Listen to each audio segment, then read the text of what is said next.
కుర్చీలో కూర్చోవడం దగ్గర నుంచి, కుర్చీ మార్పు దగ్గర నుంచి, సో అభివృద్ధి, సంక్షేమం వైపు అడుగులు వేసే వరకు. సో అంతేనా? అంటే అంత మొండి పట్టుతో ఉంటారా? కొంతమంది దాన్ని వేరే రకంగా వాడుకుంటారు. నిజంగా ఎందుకు శాసనసభకు రావట్లేదు బీఆర్ఎస్ పార్టీ అధినేత అనేటువంటి ఒక క్వశ్చన్ మార్క్ రైజ్ అవుతుంది. అన్నేళ్ళు కొట్లాడి ఉద్యమం చేసి పోరాటం చేసి తెలంగాణ తెచ్చినటువంటి వ్యక్తి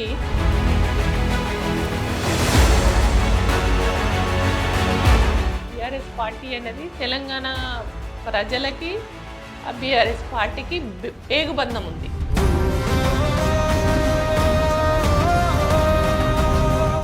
కవిత బయటికి వెళ్ళాక జాగృతి, బీఆర్ఎస్ పార్టీ రెండు వేరైపోయినట్లేనా? తప్పుడు కూతలు కూస్తే ఎట్లా, తప్పుడు ప్రచారాలు చేస్తే ఎట్లా?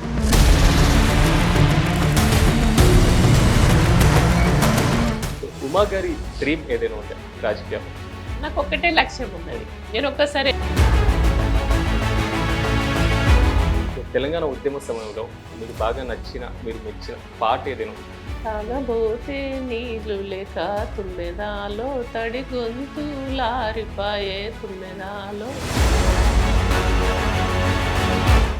నమస్తే, వెల్కమ్ టు మెగా9 టీవీ.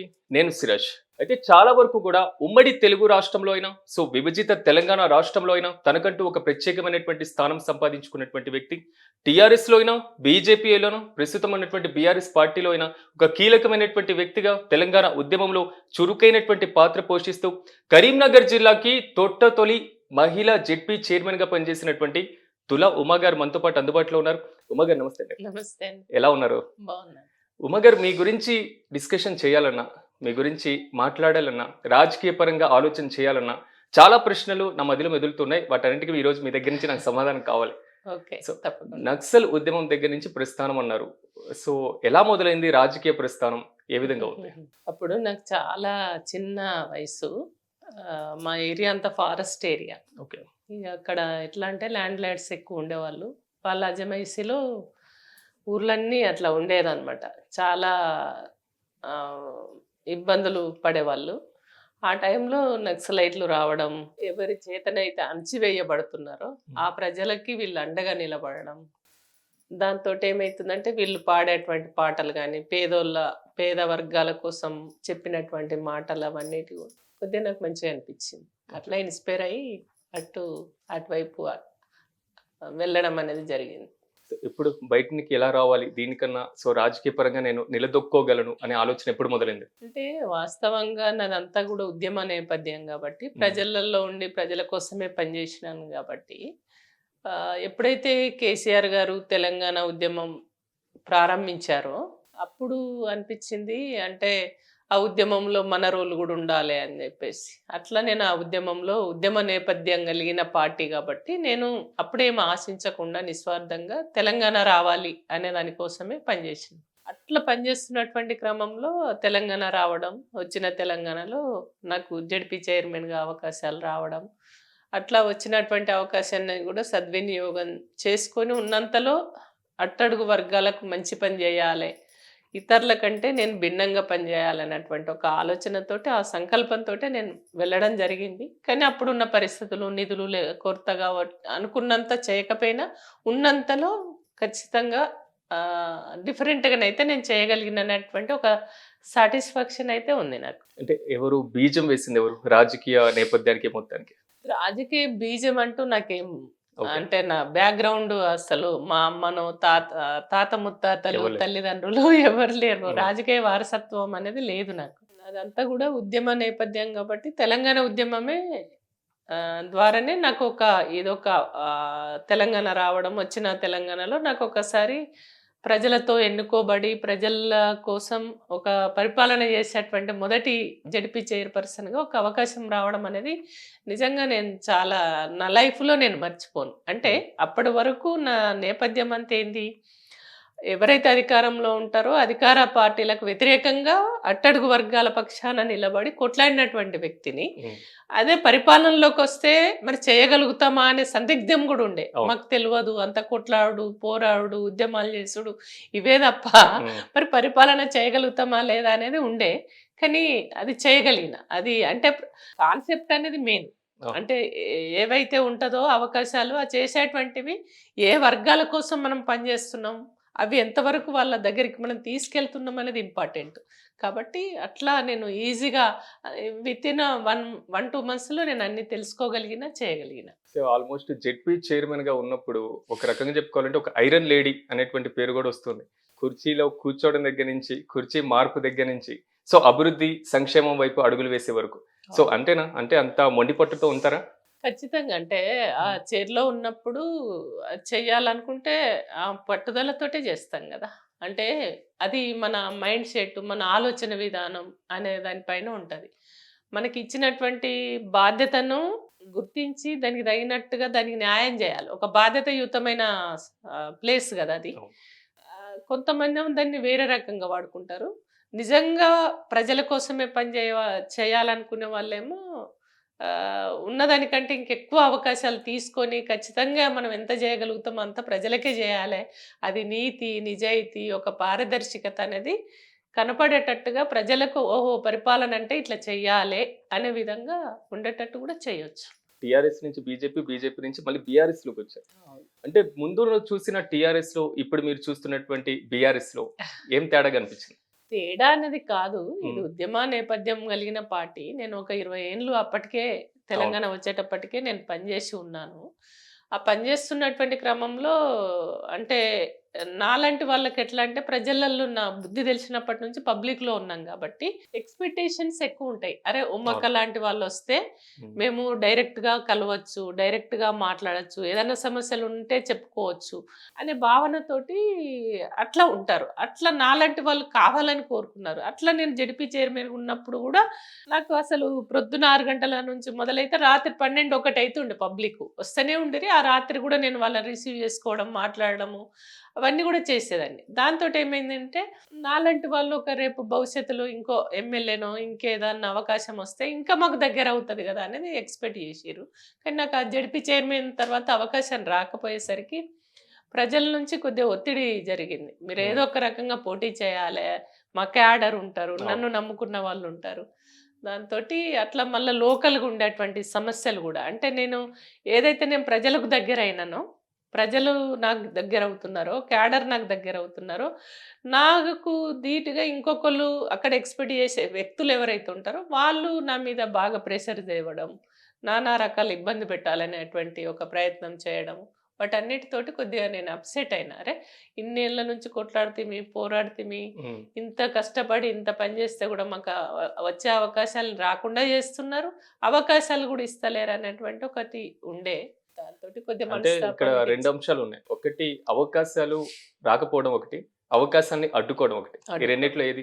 అడ్డుకోవడం మెయిన్. అడ్డుకోవడం. హ్మ్. అడ్డుకోవడం అంటే నాలాంటి వాళ్ళొస్తే వాళ్ళ పప్పులు ఉడకవు. హ్మ్. వాళ్ళని ఎవరు లెక్క చేయరు. వాళ్ళకి ప్రజలలో ఉండే ఫేస్ చేసే ఇది ఉండదు కాబట్టి రిసీవింగ్ గూడా వాళ్ళు నేను పక్క పక్కన పోతే నా దగ్గరికొస్తారు. దరఖాస్తులు అవి ఇవి ఏమన్నా సమస్యలు చెప్పుకోవాలని వాళ్ళ దగ్గరికి రారు గదా! హ్మ్. అట్లా వీళ్ళు రేపు పబ్లిక్‌లో ఉంటే మళ్ళా మా పప్పులు ఉడకయి, మళ్ళా మేము కనుమరుగైతాం అనే ఒక భయంతోటి మొదట్లోనే రాకుండా చేయాలనేటువంటి ఒక ప్రయత్నం నా విషయంలో అది జరిగింది. అంటే బీజేపీలో ఏదైతే టికెట్ కేటాయింపుకు సంబంధించినటువంటి అవును. వివాదం ఉందో, సో బీఆర్ఎస్‌లో అలాంటిది ఉండదని మీరు ఆశిస్తున్నారా? అంటే ఇయ్యకపోతే ఇవ్వరు గానీ, హ్మ్. ఇచ్చినంక కేటాయించినంక ఇట్లా బీఫార్మ్ ఓకే. మళ్ళా వేరే వాళ్ళకి ఇచ్చుడనేది ఇప్పటివరకు హ్మ్. బీఆర్ఎస్‌లో జరగలేదు. అట్లా జరగదనే నేను అనుకుంటున్నాను. ఇయ్యకపోతే ఈ కారణాల చేత మేము ఇయ్యడం అనేది సాధ్యం గాదు. ముందే చెప్పేస్తారు. ముందే జెప్పి మీ ప్లేస్‌లో పలానోళ్ళకి ఇస్తున్నామని అట్లా చెప్తారు. ఇప్పటివరకైతే అదే జరిగింది. అట్లా జరగదు.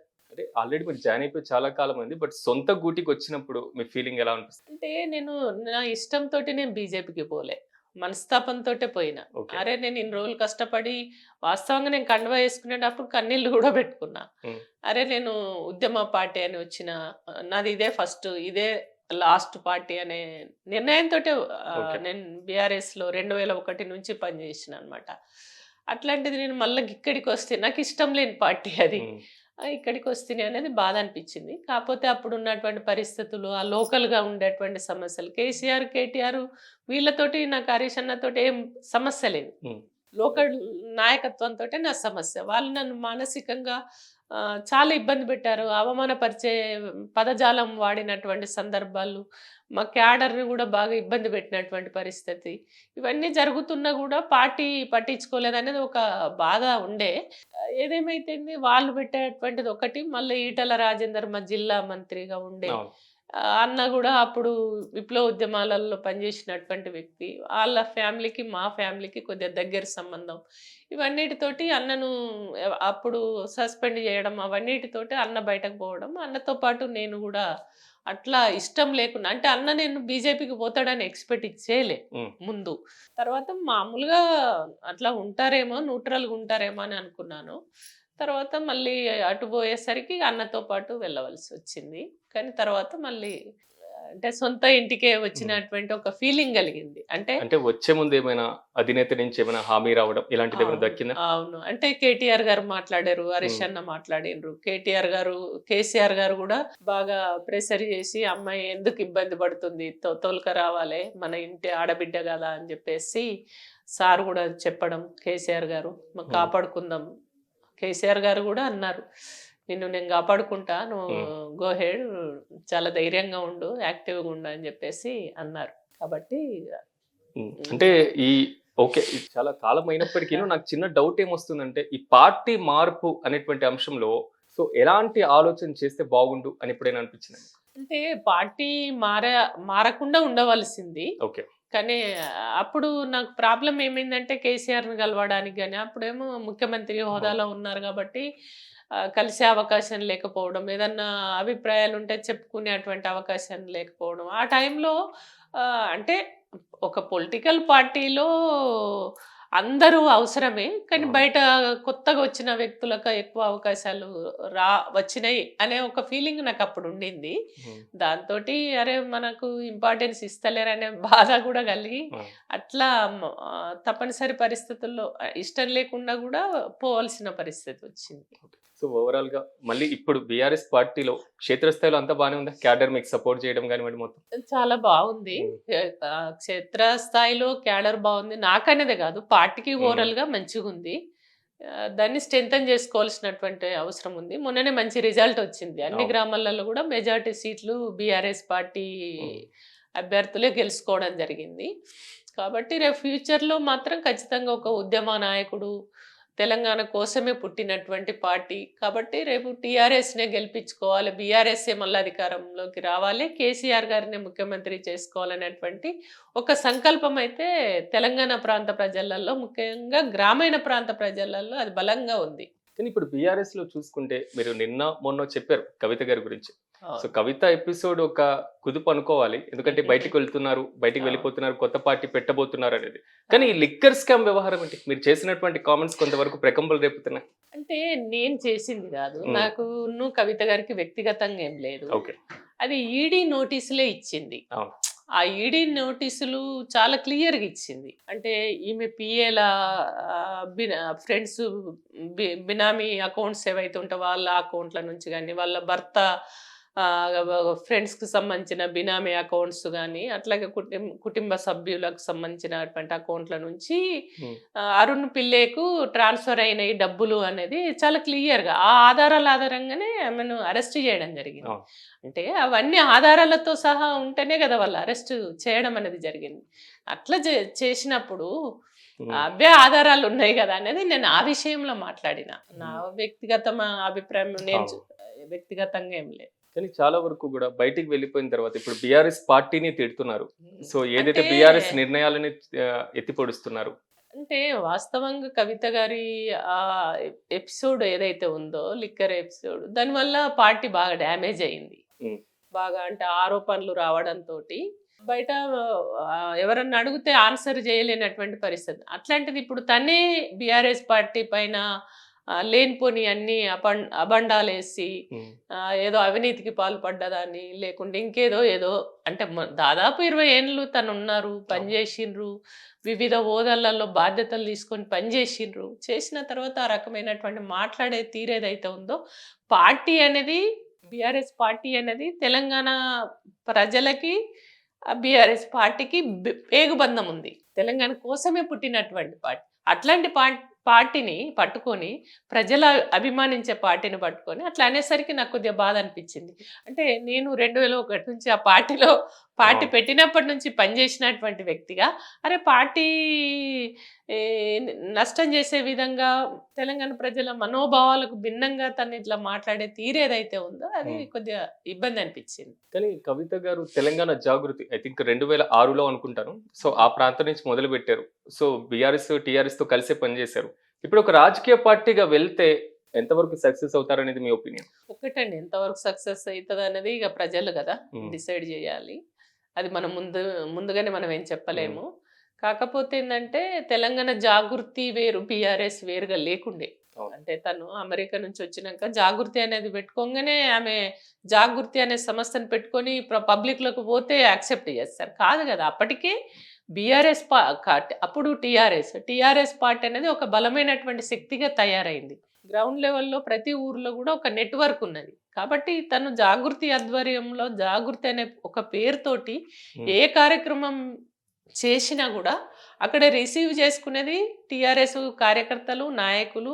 వాళ్ళే అన్నీ సమకూర్చి ఆ ఏర్పాట్లన్నీ చేసి, జనాన్ని సమీకరించి అన్నీ పెడితే తనొచ్చి టైంకొచ్చి మాట్లాడి వెళ్ళిపోయేది. హ్మ్. అట్లా జాగృతిగా తను ఎక్స్‌పోజ్ అయిందే తప్ప తనకంటూ టాలెంట్ ఉన్నది. తను అవును. మాట్లాడగలుగుతది. సబ్జెక్ట్ ఉంటది. అంతవరకు ఓకే. కానీ జాగృతి అనేటువంటి ఆర్గనైజేషన్ అంతా బిల్డ్ చేసి ఎక్కడ ప్రోగ్రామ్ పెట్టినా గూడా టీఆర్ఎస్ అనేది ప్రత్యక్షంగా పార్టిసిపేట్ అయినటువంటి సందర్భాలున్నాయి. అవును. కాబట్టి తను అది మర్చిపోయి మాట్లాడొద్దనేది నా ఒపీనియన్. కానీ ఇప్పుడు కవిత బయటికి వెళ్ళాక జాగృతి, బీఆర్ఎస్ పార్టీ 2 వేరైపోయినట్లేనా? వేరే గదా! హ్మ్. ఇప్పుడు తనది తను అంటే పెట్టుకున్నారు గదా బీఆర్ఎస్‌కి ఆల్రెడీ. ఉన్నటువంటి జాగృతి ఎవరైతే దళం ఉన్నారో ఆ దళం కూడా అహా! బయటికెళ్ళినట్టేనా? లేదు. హ్మ్. అసలు అంటే బీఆర్ఎస్‌కు సంబంధించిన వాళ్ళు సపోర్ట్‌గా బయట నుంచి సపోర్ట్‌గా ఓకే. ఉన్నారు గానీ, జాగృతిలో మెంబర్ గాదు. హ్మ్. తను కొంతమందిని ఎంప్లాయీస్‌ని గావచ్చు, కొంతమంది మహిళలు అట్లాంటి వాళ్ళని పెట్టుకొని తను నడుపుకున్నది. తనొక వింగుని ఏర్పాటు చేసుకుంది. తన వింగు తనకే ఉంటది.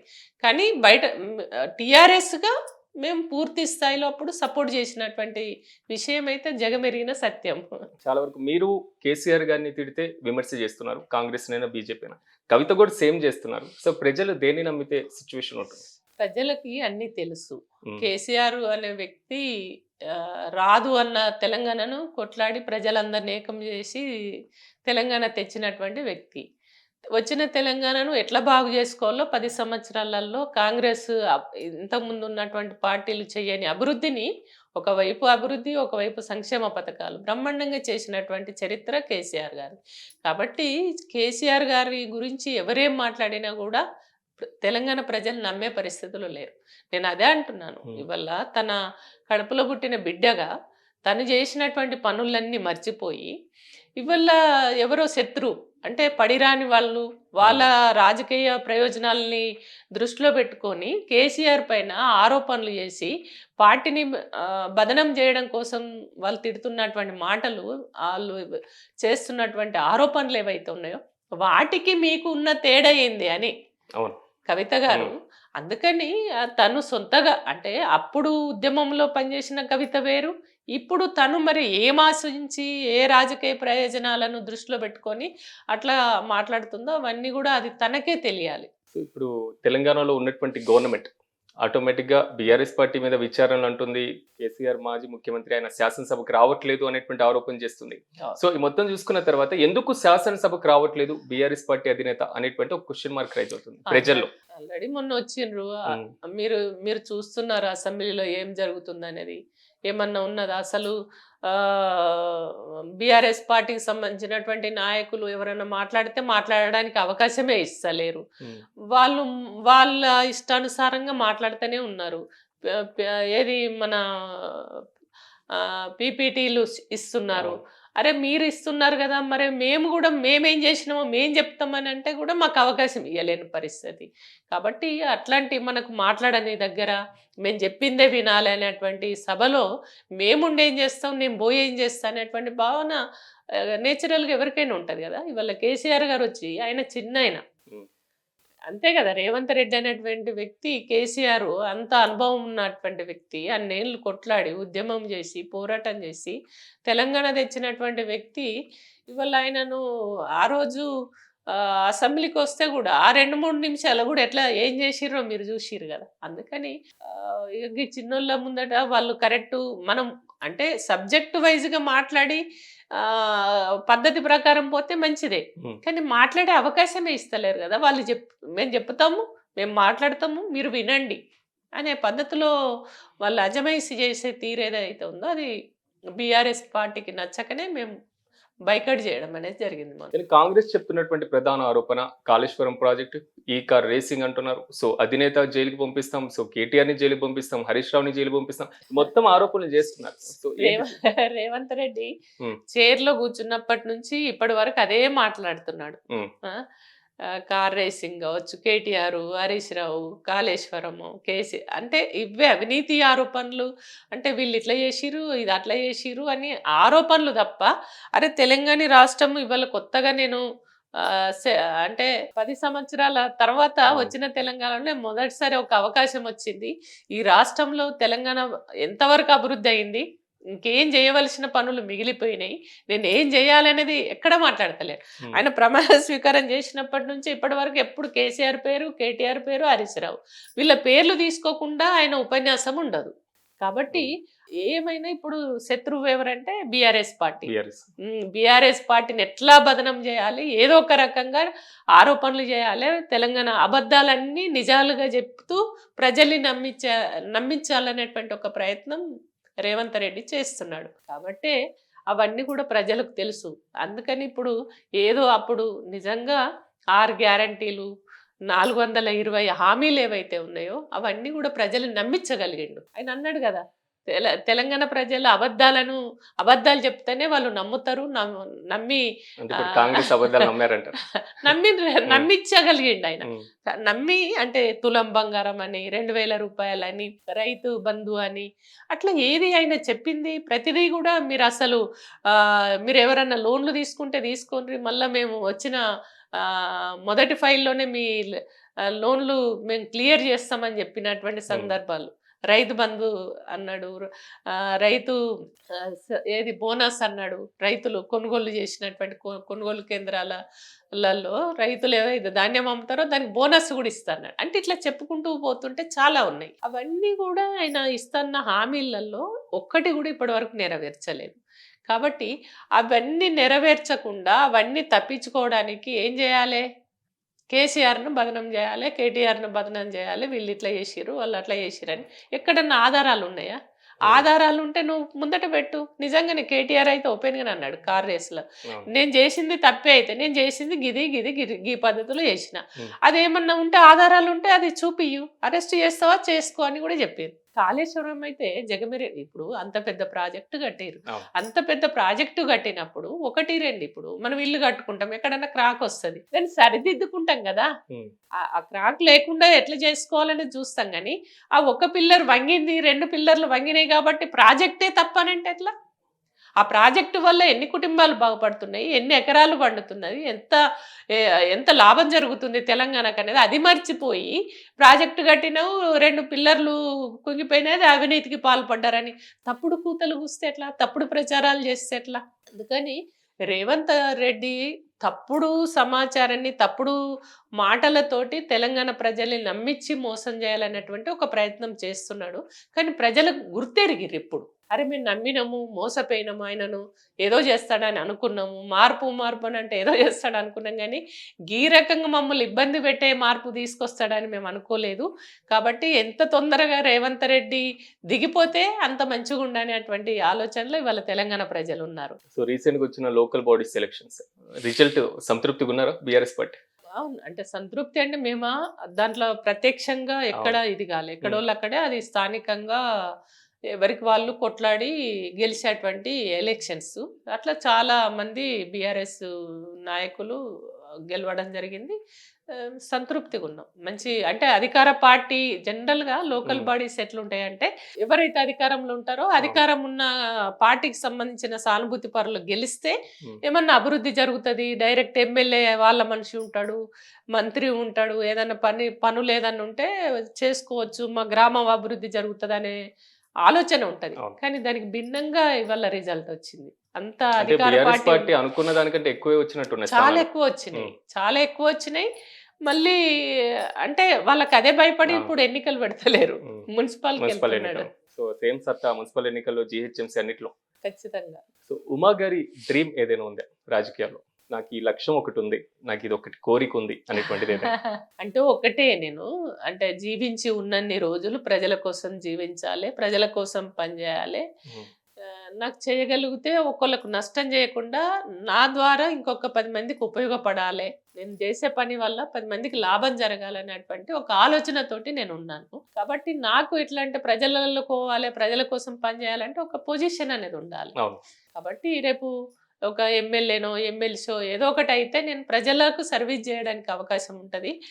నాకు ఒక్కటే లక్ష్యం ఉన్నది, నేను ఒక్కసారి ఎమ్మెల్యే కావాలి. ఉమ్. ఇప్పటి వరకు చేయలేని ఎమ్మెల్యేలు ఏదైతే చేసిండ్రో వాళ్ళకంటే భిన్నంగా ఎమ్మెల్యే అనేవాడు ఇట్లా పని చేయొచ్చు అనేది నిరూపించుకోవాలని అనుకుంటున్నా. కానీ అది నాకు అవకాశం ఇప్పటి వరకు పోటీ చేసే అవకాశమే రాలేదు. 2028లో వస్తుంది అనేది హామీ ఏమైనా ఉందా?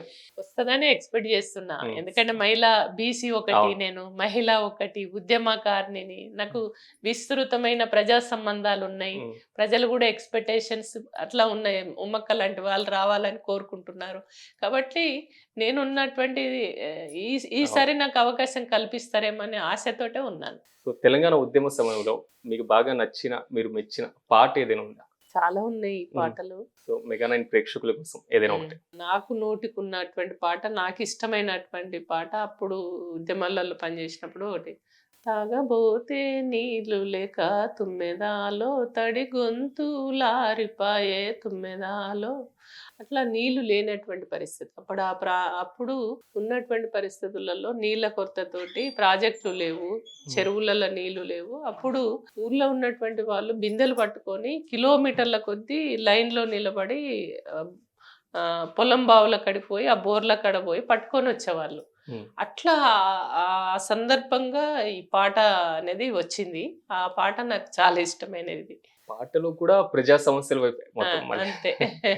సో నెక్స్ట్ ఉన్నటువంటి టార్గెట్స్ లో ఒక్కసారి మనం గమనిస్తే, నేను మీకు కొన్ని పిక్స్ చూపిస్తాను. ఈ పిక్స్ లో ఉన్నటువంటి వ్యక్తుల గురించి ఒక చిన్న అభిప్రాయం కావాలి మీ దగ్గర. ఓకే. మీరు సింగిల్ లైన్ లో అయినా ఎక్స్పెక్ట్ చేయొచ్చు, ఎలాగైనా ఉంటుంది. కేసీఆర్ గారు కేసీఆర్ ఒక ఉద్యమ కెరీటం, ఆయన నిబద్ధత కలిగిన వ్యక్తి. తెలంగాణనే తన ఊపిరిగా, తన శ్వాసగా పనిచేసినటువంటి, ఒక కమిట్మెంట్తో పనిచేసినటువంటి వ్యక్తి కేసీఆర్ గారు, తెలంగాణ గాంధీ. కేటీఆర్ గారు ఒక ఉదార స్వభావి.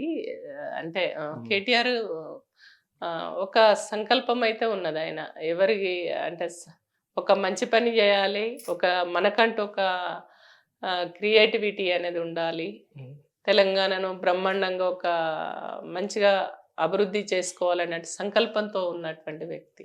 సో వీరిని ఇద్దరిని కలిసినప్పుడు ఏమనిపిస్తుంది? ఇద్దరు కూడా అంటే మంచి ఆలోచనతోటి ఉంటారు. తండ్రికి దగ్గ కొడుకులాగా కేటీఆర్ గారు ఉన్నారని అనిపిస్తుంది. హరీష్ అన్ననేమో ఒక ఉద్యమ నేపథ్యం నుంచి వచ్చినటువంటి వ్యక్తి, ప్రజాభిమానాన్ని చూరగొన్నటువంటి వ్యక్తి. ప్రజలు ఆపదలో వచ్చినప్పుడు నేను ఉన్నాను అనేటువంటి ఒక భరోసానిచ్చేటువంటి వ్యక్తి హరీష్ అన్న. సో ఇది ఈటెల రాజేందర్ అన్ననేమో ఒక బీసీ బిడ్డ. తను అట్టడుగు వర్గాల కోసం పనిచేసి సామాన్య ప్రజలకు రాజ్యాధికారం రావాలని అని కోరుకునేటువంటి వ్యక్తి ఈటెల రాజేందర్. అంటే ఎలాంటి విభేదాలు ఏమి లేవా? ఏమి లేవు. సో ఎక్కడ నేను అనవసరంగా నమ్మి వెళ్ళానే ఇలాంటి సిచ్యువేషన్స్ అట్లాంటి అంటే ఆ టైంలో అట్లా పోయినా నేను కూడా ఆలోచించుకోవాలి కదా. పోయినా తన సాధ్యమైన మేరకు చేసిండు, ప్రయత్నం కాలేదు, దానికి మనం ఏం చేస్తాం. ఆయన ఒక హిందుత్వం అనే దుకాణం పెట్టుకొని యువతను రెచ్చగొట్టి పక్కదారి పట్టిస్తున్నటువంటి వ్యక్తి బండి సంజయ్. రేవంత్ రెడ్డి గారు అంటే తక్కువ టైంలో నిజంగానే ఈ రాష్ట్రానికి ముఖ్యమంత్రి అయిండు. కానీ అయినటువంటి ముఖ్యమంత్రి ప్రజలు ఇచ్చినటువంటి అవకాశాన్ని సద్వినియోగం చేసి తెలంగాణ రాష్ట్రానికి మంచిగా అభివృద్ధి చేస్తే బాగుంటుంది. కానీ ఆయన వేలో ఆయన పోతున్నాడు. అది చిన్న వయసులో ఒక ముఖ్యమంత్రి అవకాశం వచ్చింది కాబట్టి గ్రేటే కదా. కానీ చిన్న వయసులో ముఖ్యమంత్రిగా అవకాశం వచ్చిన బీఆర్ఎస్ పార్టీ 10 ఏళ్లలో తెలంగాణలో నీళ్లు, నిధులు, నియామకాలు ఈ 3 అవును. అంశాలతో చాలా వరకు చూపించింది. చాలా అభివృద్ధి చేసింది. మీరు కూడా చెప్తూ ఉంటారు. అవును. కానీ ఓటమికి కారణం ఏంటి అనేది ఎక్కడా అర్థం కావట్లేదు. BRS BRS. అంటే ఒక్కసారి మీరు చరిత్ర చూసుకున్నట్లయితే ఒకసారి 2 సార్లు గెలిచినటువంటి వాళ్ళకు థర్డ్ టైం అవకాశం ఇయ్యరు ప్రజలు. ఉమ్, ఎందుకు అనంటే వాళ్ళ భావన ఒకటి ఉంటది. అంటే వరుసగా ఇస్తే వాళ్ళకి అహంకారం వస్తది. మళ్ళా పరిపాలన చక్కగా చెయ్యరు. కాబట్టి ఈసారి కొత్తోళ్ళకి అవకాశం ఇద్దాం అనేది ఒకటి ఉంటది.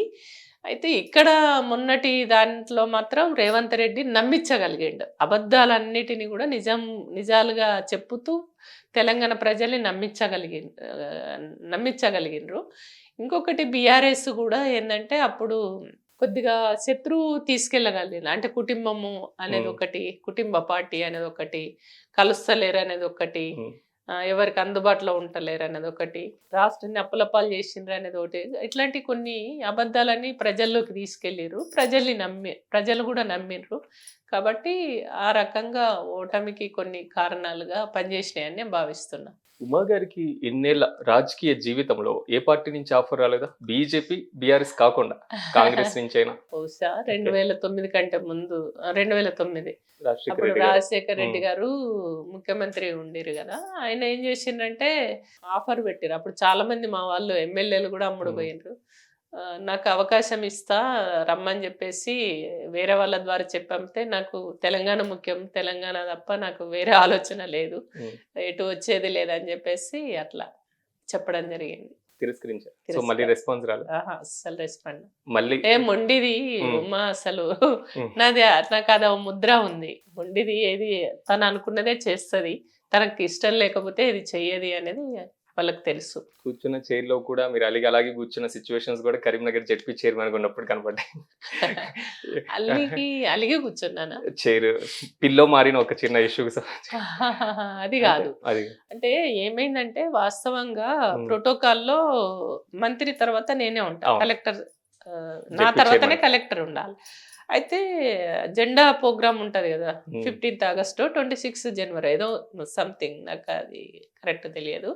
అయితే ఆ వరుస అంతా ఎమ్మెల్యేలు అందరు కూర్చున్నాక నా చైర్ అక్కడెక్కడనో పెట్టారు. అవును, నేను చాలా అయినా అంటే ఉమ్, మహిళనా లేకుంటే బీసీ అయినా, అవును, ఎందుకు ఏ కారణం చేత నన్ను చిన్న చూపు చూస్తున్నారు అనేది నేను కొద్దిగా ఫీల్ అయ్యి ఇక నాకు వచ్చిన ఏందక్క గీడ కూర్చున్నావు అని అంటే ఇంకెట్లుంటది, అవును, అవును. గీడ కూర్చున్నావు ఏందక్క అని చెప్పాను. అనేసరికి ఫీల్ అయిపోయాను. ఆటోమేటిక్ గా నాకు కన్నీళ్ళు.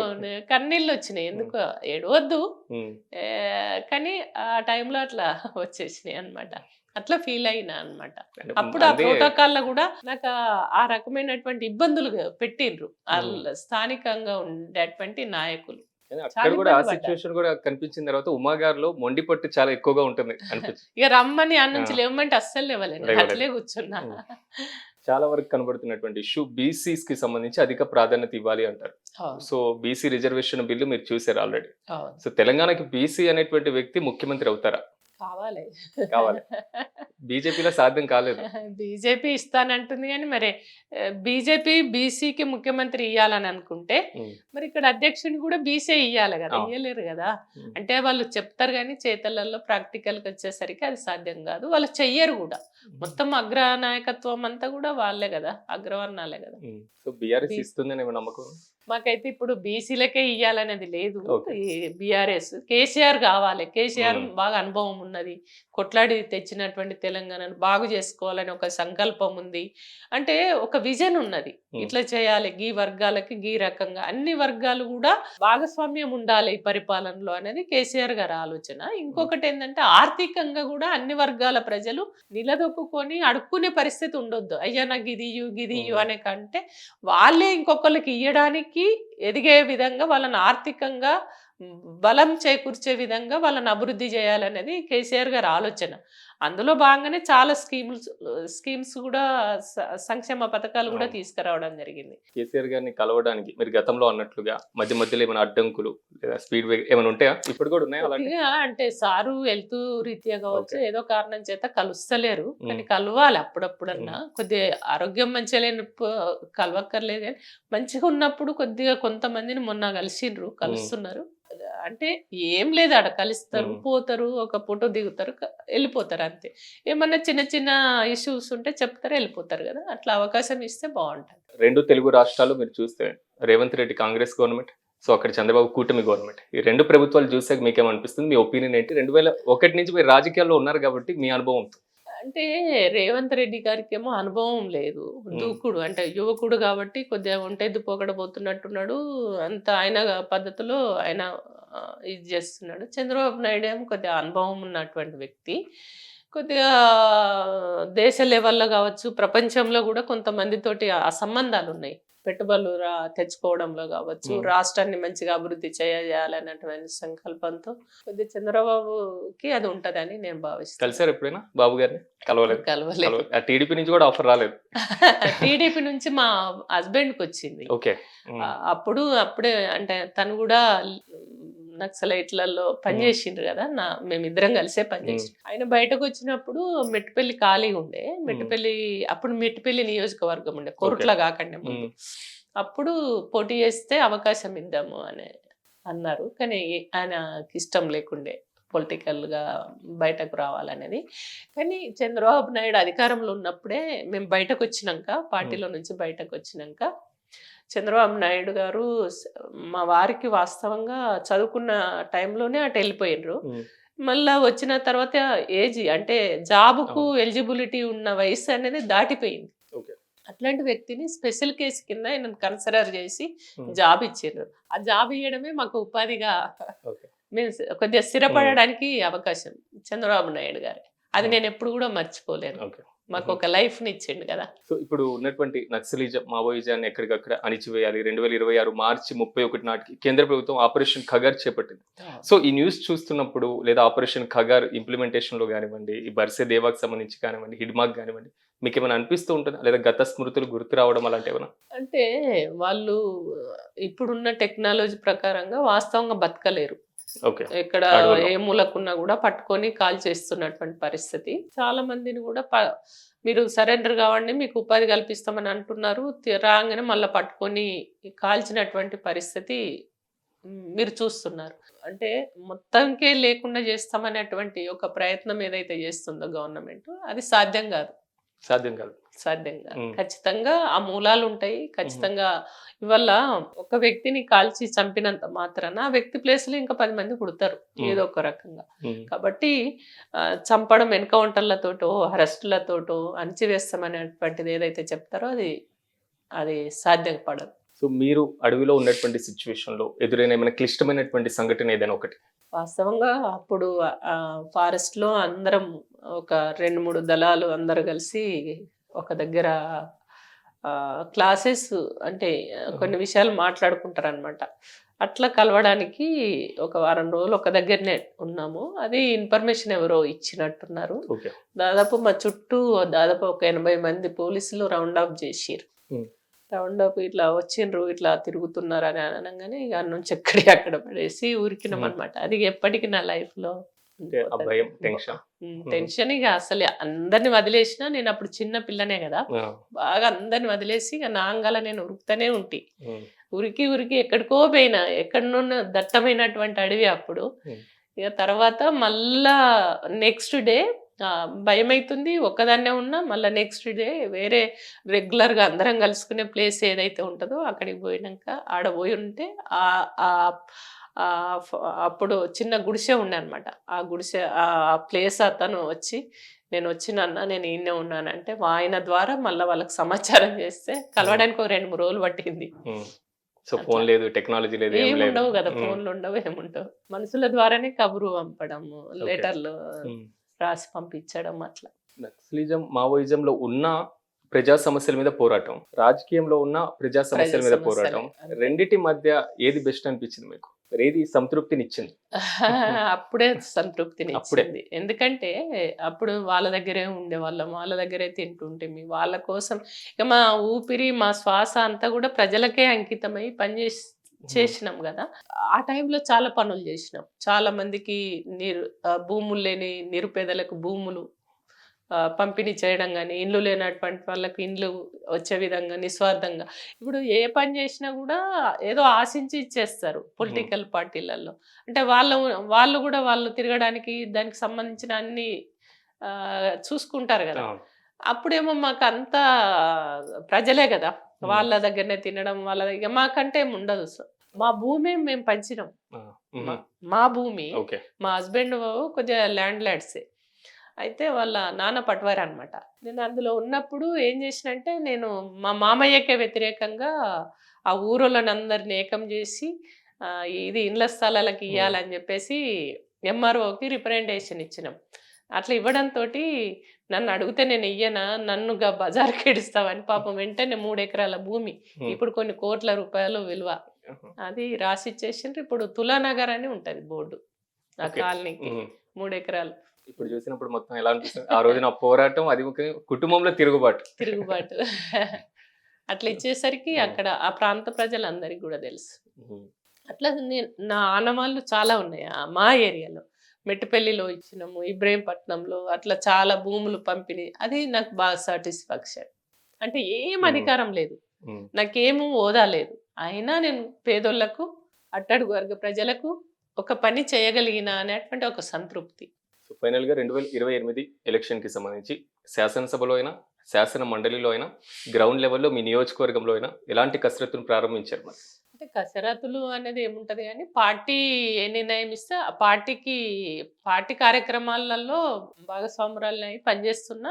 నేను ఇన్ని రోజులు పనిచేసిన ఏరియాలో ప్రజలు ఎవరైతే నాకు టచ్లో ఉంటారో ఆ ఏరియాలో పోతున్నా, మంచికి చెడుకు వెళ్తున్నా, వస్తున్నా, కలుస్తున్నా. ఏమన్నా పార్టీ యాక్టివిటీస్ ఉంటే చేయడం, రావడం అంతే. థ్యాంక్ యూ అమ్మ గారు. మీరు కూడా చట్టసభల్లో అడుగు పెట్టాలని, సో ప్రజా సమస్యలు పోరాటం చేయాలని, మీ పోరాటం మొండితనంతో చట్టసభల్లో కూడా మీరు మంచి పేరు తెచ్చుకోవాలని మేము కూడా కోరుకుంటున్నాం. All the best. Thank you. Thank you అమ్మ గారు. అండి. సో చూశారు కదా, ఇలాంటి అనేక కార్యక్రమాలతో మళ్ళీ కలుద్దాం. చూస్తూనే ఉండండి మెగా 9 టీవీ.